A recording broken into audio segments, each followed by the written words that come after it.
बिहार विधानसभा उपचुनाव को लेकर सभी पार्टियों में चुनाव की तैयारी को लेकर गहमागहमी बनी हुई है। इसी कड़ी में आज रामगढ़ विधानसभा क्षेत्र से उपचुनाव के लिए राजद प्रत्याशी अजीत सिंह ने अपना नामांकन दाखिल किया।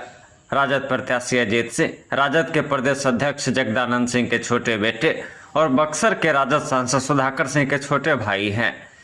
अपना नामांकन दर्ज कराने के बाद अजीत सिंह प्रशांत किशोर और बिहार सरकार पर जमकर बरसे। प्रशांत किशोर को लेकर उन्होंने कहा उनके पास कोई लीडर और कोई वर्कर नहीं है, वह तो भारे के लोगों को लेकर घूम रहे हैं, उस पार्टी से हमारी क्या लड़ाई हो सकती है। वहीं उन्होंने राज्य सरकार पर भी हमला किया और कहा कि पिछले 20 वर्षों से जो शासन चल रहा है बिहार में, उसके अंतर्गत खासकर रामगढ़ और कैमूर के संदर्भ में ऐसा लगता है कि पटना का खजाने का मुंह बंद हो गया है। सारे विकास से यहाँ के जनता वंचित हैं। विकास दक्षिण बिहार में बिल्कुल ही नगण्य है। विकास तो सिर्फ राजगीर और नालंदा के इर्द गिर्द ही घूम रहा है। तेजस्वी यादव जब मुख्यमंत्री बनेंगे तभी खजाने का फाटक खुलेगा और हमारी हिस्सेदारी हमें मिलेगी। उन्होंने मुख्य रूप से शिक्षा, स्वास्थ्य और कृषि को अपना मुद्दा बताया और कहा कि अगर पिछले चुनाव की बात करें तो बीएसपी हमारे सामने रही है, लेकिन अन्य चुनाव में बीजेपी से आमने सामने लड़ाई है। नामांकन कर रहे हैं और आपका क्या रहेगा? राष्ट्रीय जनता दल से मैं नामांकन कर रहा हूं और मेरा जो एजेंडा है रामगढ़ विधानसभा को लेकर करके, तो वो ज्यादा फोकस रहेगा यूथ पे, खासतौर से जो आने वाला भविष्य है रामगढ़ का, उसको कैसे गढ़ा जाए। तो ये शिक्षा और शिक्षा में आप बेसिक से लेकर के हायर एजुकेशन जो है, उस विषय पे हम लोग व्यापक स्तर पे काम करेंगे। इसके अलावा स्वास्थ्य और कृषि, ये हमारा फोकस एरिया रहेगा, जिसपे हम ज़्यादा ये फोकस करेंगे। इसके अलावा तो आप जानते हैं कि बहुत सारे विभिन्न विषय हैं जहाँ काम करने होते हैं, लेकिन ये 3 चीज़ मूल, और चौथा चीज़ जो मेरी राजनीति में शुरू से रहा है मूल में, वह समाज का सबसे अंतिम व्यक्ति।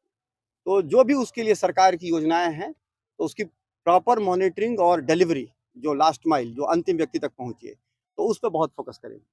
क्या लगता है 4 सीटों पे चुनाव हो रहा है और दोनों तरफ से जोर लगाया जा रहा है, सेमीफाइनल देखा जा रहा है? अब तो हम लोग सेमीफाइनल फाइनल जीतने वाले हम लोग पार्टी हैं, जीतेंगे इस बार। बिहार की जनता बदलाव चाहती है। पिछले 20 वर्षों से जो ये शासन काल है, और खासतौर से अगर आप देखेंगे रामगढ़ और कैमूर के संदर्भ में, तो लगता है कि पटना का खजाना का मुंह बंद हो गया है। सारी जो विकास से संबंधित जो बड़े बड़े योजनाएं हैं, वो दक्षिण बिहार में तो बिल्कुल ही एकदम नगण्य ही है। उत्तर बिहार की भी वही स्थिति है। वो लगता है कि राजगीर और नालंदा के इर्द गिर्द ही घूमते रहती है। तो वो खजाना का जो फाटक है, जब तेजस्वी जी मुख्यमंत्री बनेंगे तो टूटेगा और वहां से जो हमारी हिस्सेदारी है वो आएगा। लड़ाई किससे मानते हैं रामगढ़ में? हम तो लड़ाई जो है समाजवादी हैं। हम लोग तो असमानता के खिलाफ लड़ते हैं। हम लोग एक जमाना था जब ये देश और इलाका जो भूख से ग्रसित था, उसके खिलाफ लड़े। हम अन्याय के खिलाफ लड़ते हैं। राजनैतिक चुनावी जो लड़ाई है, उसकी अगर बात करें तो यहाँ पर 2-3 पार्टियां हैं। अब उसमें पिछला लोकसभा का अगर रिजल्ट देखिएगा या पहले का भी पास रिकॉर्ड देखिएगा कुछ चुनावों का, तो एक बार बीएसपी सीधे तौर पे हमारे सामने खड़ी हुई है, नहीं तो मोटे तौर पर बीजेपी के साथ हमारी लड़ाई है। किशोर भी आ गए हैं। अब आप पता नहीं वो मीडिया के लिए उनका क्या अहमियत है। आप जानते हैं उनके पास कोई एक लीडर नहीं है, वर्कर नहीं है, जमीनी भाड़े के लोगों को लेकर करके जो है घूम रहे हैं सदस्यता कराने के लिए। तो अब उस पार्टी से हम लड़ाई का बात क्या करें, जिसके पास कोई अपना एक कार्यकर्ता नहीं हो।